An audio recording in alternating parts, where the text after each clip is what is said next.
Halo rekan-rekan trader sekalian, hari ini King kasih gambaran ketika berhasil untuk profit 40 pips hanya dengan metode yang sederhana. Langsung aja cek video berikut ini.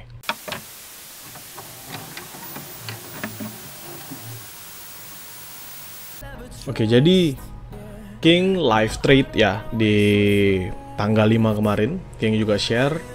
Dan mungkin banyak teman-teman yang bertanya, what is the reason? Misalnya teman-teman yang bertanya, kenapa reasonnya sell? Dan kondisinya pada saat ini adalah untuk entry di EuroJP. Why sell? Kenapa kita sell? So, the reason King sell adalah satu, dia membentuk, sebenarnya dibilang triple top juga enggak ya, karena jauh lebih tinggi area sebelumnya. Which is it's not a valid triple top, karena kalau triple top dia harus punya arah yang sama, dia harus punya standar yang sama di sini. Kayak gini, ini baru bisa dianggap triple top. Dia sekali naik nggak berhasil, next kali lagi nggak berhasil, next kali lagi baru. Pun kalau misalnya dibilang head and shoulder juga it's not. Kepalanya lah yang harus lebih tinggi kalau head and shoulder. So what's the reason? Dia ngelihat dari area sebelum dia mengalami drop yang cukup signifikan. Sebenarnya panjang ya, ada beberapa area di atasnya lagi yang dia mengalami drop yang cukup signifikan. But we can try to entry di sini. Ini adalah supply zone-nya. Supply zone yang sebelumnya ya, yang sebelumnya menjadi order block ya. Di sini ya full dia membentuk base dulu sebelum dia melanjutkan penurunannya untuk continuation. So misal teman-teman tarik garis dari atas ini, which is ini adalah pivot high-nya yang nggak berhasil dilewati, dan teman-teman tarik garis ini, misalnya kita tarik paling bawah, teman-teman bisa melihat bahwa zone sebelumnya di tanggal 19 Desember berupaya untuk nge-break tapi nggak berhasil. Lalu di 27 Desember nggak sampai di atas itu, sedangkan di kondisi saat ini 4 Januari sekali break nggak berhasil, dan kondisi yang kedua adalah berupaya untuk nge-break lagi tapi nggak berhasil. So, what I'm gonna do right now, satu, kita sudah dapat bahwa dia nggak berhasil untuk masuk atau nge-break si supply zone-nya ini ya. Even if dia berhasil nge-break, misalnya dia naik ke atas ini 158 sampai 159, ini patokannya adalah dari bawah sini ya, 158, misalnya ini anggap 1586 lah, kan ini 15857, anggap 1586 sampai 1591, itu jaraknya berarti berapa? 50 pips, which is it's still reasonable places kalau misalnya kita mau entry, nggak gitu jauh, dan kita bisa pecah dalam beberapa zone. So what I'm gonna do, ya kita akan entry sell ketika dia sudah masuk dalam zone ini, which is sekarang misalnya kita entry untuk price in, kita entry sell. Anggap aja kita dapat tadi di 1586. Ini anggapannya karena ini trade sesudah. Tapi yang King ingin sampaikan adalah momen tadi King share, King entry di 158.7. Ini adalah area yang King memberikan, yang King gambarkan ke teman-teman yang join, which is ini adalah stop loss-nya 1594, which is di atas dari zone yang King inginkan.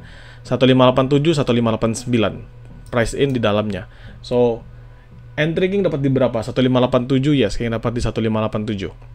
Kapan? After this, teman-teman bisa ngelihat. Tapi ini adalah gambaran ketika King pertama kali menganalisisnya. Lalu setelah itu ngeliat apa? Kita ngeliat dari trend reversal. Teman-teman bisa ngeliat dari trend reversal itu dari si RSI divergence.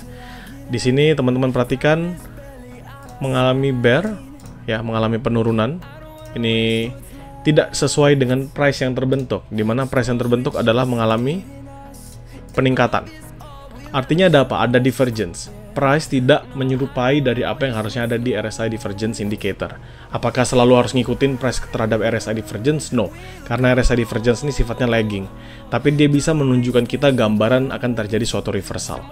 Ya, so let's see kita sell dari harga sekarang, ya kan? Kita sell dari 158.519. Lalu kita play, ini King plannya 1 update per second. Nah, ketika kita play, dia bergerak mengalami penurunan, dia mengalami kaget tiba-tiba dianggap kalau kita trade-nya sudah selesai, maaf ya. Nah, jadi teman-teman bisa perhatikan bahwa ketika kita trade 158, which is 1587, which is adalah area yang kita sudah chip in. Ya, ketika kita masuk price sudah chip in, teman-teman perhatikan bahwa kondisi kita saat ini sedang floating profit, which is floating profitnya di 1583, yang berarti teman-teman profitnya 40 pips. Itu dalam kondisi waktu dengan melihat hasil dari RSI dan juga gambarannya ketika kita mengamati si price actionnya. Begitu ya, teman-teman bisa lihat di sini sinyal divergence-nya keluar bear, which is artinya dia makin drop, sedangkan price-nya mengalami peningkatan. So it's a good thing untuk kita agar bisa entry sell. Makanya King anggap satu, dia sudah kuat dari segi market structure-nya, dan dua, dia sudah sesuai dengan indikatornya. So that's the reasons kenapa King entry sell di Euro JPY. Dan itu pun juga berlaku untuk GJ. Kayak gini. Bear selalu dia mengalami penurunan, tapi harga selalu mengalami peningkatan. Di sini triple top, teman-teman bisa ngeliat di sini triple top. Dan possible, apakah dia akan possible untuk mengalami penurunan cukup signifikan? Yes, dia possible untuk mengalami penurunan yang cukup signifikan. So mungkin itu aja dari King dan gambaran ketika King bisa trade dengan reason di belakangnya. So semoga teman-teman paham dengan mudah dan see you in the next video. Salam profit.